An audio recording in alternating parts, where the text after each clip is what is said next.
I was halfway through unpacking when the pounding started. 3 sharp knocks, then voices, angry, familiar. I froze. My family had found me.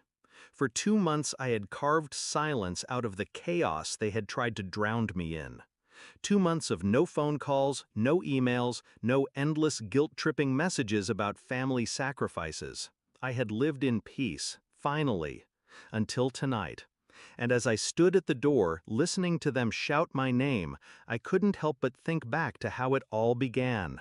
It started with a vacation, something simple, a week away from the grind, just me and the ocean.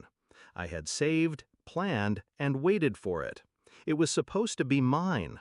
But when my sister found out, she smiled like it was already hers. That week? Perfect. The kids are off school. We'll come along. I laughed at first, thought she was joking. She wasn't. When I told her no, that it was my vacation, my money, my time, she went silent. Then the texts began. Long paragraphs about how selfish I was, how family comes first, how her kids needed the trip more than I did. My parents sided with her, of course. Why can't you just be flexible? You don't have kids. You don't understand. That was their favorite line. I didn't understand. But I understood perfectly. I was their scapegoat, the single one, the expendable one, the one expected to bend because everyone else had children, spouses, families. They told me I didn't matter as much, not directly, but every action, every demand screamed it. So when I didn't change my plans, when I boarded that plane alone, they declared war. It started small, passive-aggressive messages, group chat ambushes, relatives chiming in with lectures. But then came the real venom. You'll die alone. No one wants you around anyway. All you care about is yourself. Their words were sharp, but I didn't flinch. I didn't fight. I just disappeared. I cut the calls, muted the chats, changed my locks, and I stayed silent. That was my first move, silence. It drove them insane. So now, standing in front of my door, listening to my sister's voice rising above the others, I knew the moment had come. I opened it. There they were. My parents, my sister, her husband, the kids clinging to her legs. Their faces twisted with anger and entitlement. 2 months, my mother hissed. 2 months of ignoring us. Who do you think you are? I didn't answer.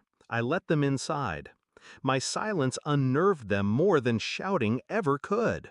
They sat down in my living room like it still belonged to them, like I hadn't rebuilt my life brick by brick to shut them out. My sister started in immediately. You humiliated us. You abandoned your family. You think you're better than us, planning vacations while I'm raising kids? You should be helping me, not running away. I let her words hang in the air. Then I smiled. Calm, deliberate. Funny. I thought family didn't abandon each other. But when I said no, you all abandoned me. They shifted uncomfortably. My father slammed his fist on the table. We're your family. You owe us. That was the moment I had waited for. See, while they were busy spewing poison, I had been busy too. Quietly, patiently, strategically. Every time they insulted me in writing, I saved it. Screenshots, emails, voice messages, a perfect archive of their abuse. Every time they slandered me to relatives, I wrote down names, dates, what was said. And when I vanished, I didn't just cut them off. I went to work. A lawyer, a therapist, documentation. I wasn't planning just to walk away. I was planning to burn the bridge behind me so they could never follow. So tonight, when they barged into my house demanding answers, I gave them one. I pulled out a folder, thick, heavy, filled with evidence. This, I said calmly, is every word you've used against me. Every threat, every insult, every attempt to shame me into submission. They stared at me like I had pulled out a weapon. In a way, I had. If you ever try to harass me again, if you show up at my door, attack me online, or spread lies, I won't stay silent anymore. I'll take this to the police. I'll take it to court. And you will lose more than my silence. You'll lose your reputation, your comfort, maybe even custody. My sister's face went pale. She knew the messages she had sent me. She knew exactly what was in that folder. My mother dropped her gaze.